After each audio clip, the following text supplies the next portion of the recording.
When people first started coming here, they tried to press upon the people of the Iroquois their beliefs, okay? But the Iroquois were already firmly embedded in their ways, which totally differ from beliefs, okay? And they were those people that came here pushing beliefs on the Iroquois people. At some point, they were asked to leave. They were not authorized to be here. They had no formal authority or permission to be here, and so they were asked to leave. Those people challenged the Iroquois on their beliefs, and they carried through the Bible. Well, the Iroquois predated any writings of the Bible, so their ways were firmly embedded in this land, thus firmly embedded in this planet.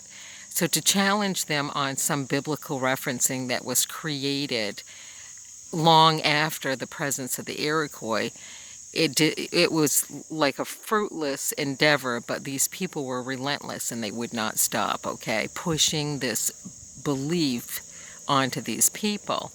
And so to try to drive the point across as to why they had to leave, that they didn't have permission, they try to communicate that, you know, in a diplomatic way to these people that were coming here. And so the people that were coming here then all of a sudden played dumb. They, were communicating all along with the Iroquois, and then all of a sudden they didn't understand what the fuck they were saying. And so the Iroquois called up a bunch of their people, and they gave them a time limit, and it was a very, very short time limit. And they said, you go pick up that English language, including their writing, and then you come back here.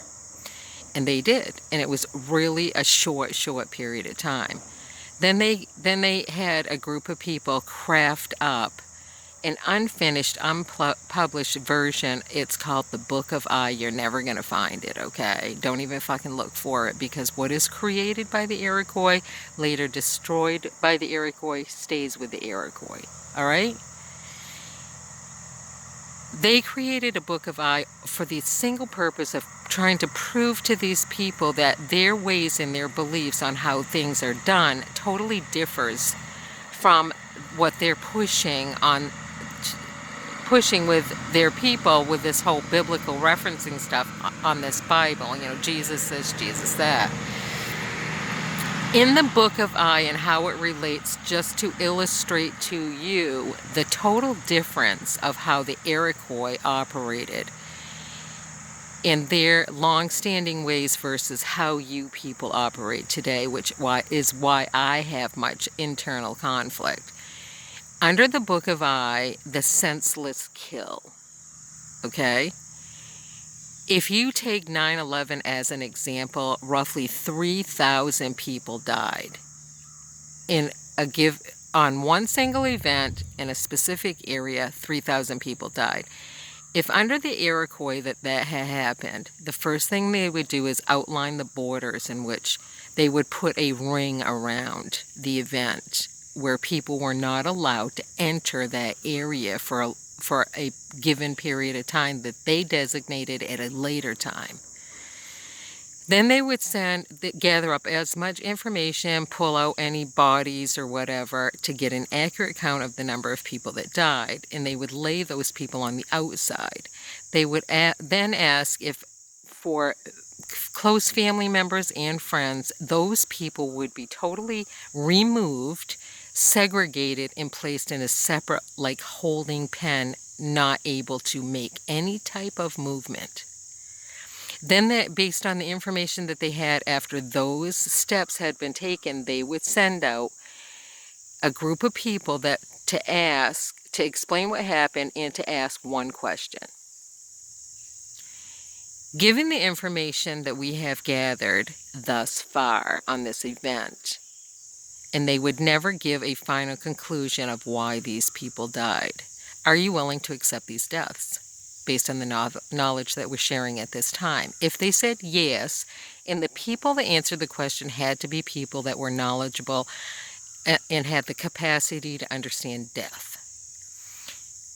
If they said yes, they'd tally up the yeses. If they said no, they're not willing to accept it based on the information that was handed to them at that time, they'd tally up the no's. They'd bring back that information. If there were new information related, since the people were dispersed, to inform the people of what happened to this 3,000 people, or if the numbers had changed, they would again send out, disperse more people out to inform the people and gather up a new set of yeses and a new set of nos. Then they would call all the people that they were holding in this holding tank together, and they would have them sit and listen to everything, all the information that they gathered, the number of yeses, number of nos, and then they would collect those people's yeses and nos. Based on the total number of yeses and nos, they would make movement. If the large majority of the people were willing to accept, based on the information that was provided, these deaths, they would not make movement off their land. They would secure their people and make changes on their land to protect their people. If the overriding numbers came up to be no, they would first secure their people, assign people to protect and watch over their people. They would engage in conversations that led to more conversations that led to conflict. Then it would go to war. If they did go to war, prior to going to war, they would write up a whole list of stipulations, where they've identified a group of people that caused the death of these people. And in those writings, they would say something like this: at the point in which, if you kill our people once we engage in war, as soon as the numbers match what we found on our land, we're going to stop to go back and check our people. And they would have to agree on it. However, if we kill your people in the numbers that meet or exceed that 3,000, we're going to continue to kill your people. And that's how they operate. And that's the difference between the Iroquois and how this whole thing with Afghanistan went down.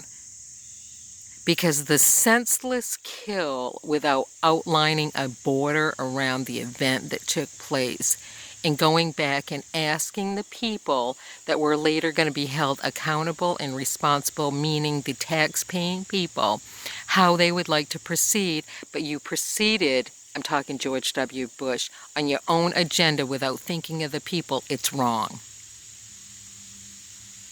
It is wrong. And while you're standing on this land, this is Iroquoian land to the core of this planet. And you will be held accountable for that. And it's like my son. Am I willing to accept the death that was never, no one came to me to tell me about the circumstances involving his death, and I had to read all this shit in a newspaper? Am I willing to accept my son's death? Absolutely not. Am I willing to go to war as a result of not accepting what happened to my son? Yes, I am. Am I willing to take you to war and show you war firsthand for what you did to my son? Absolutely. I will never forgive you for what you did to my kids. Never. It was allowed to happen and transpire, and it continues on to this day. There is no formal legal structure of the United States of America, or else it would be forbidden.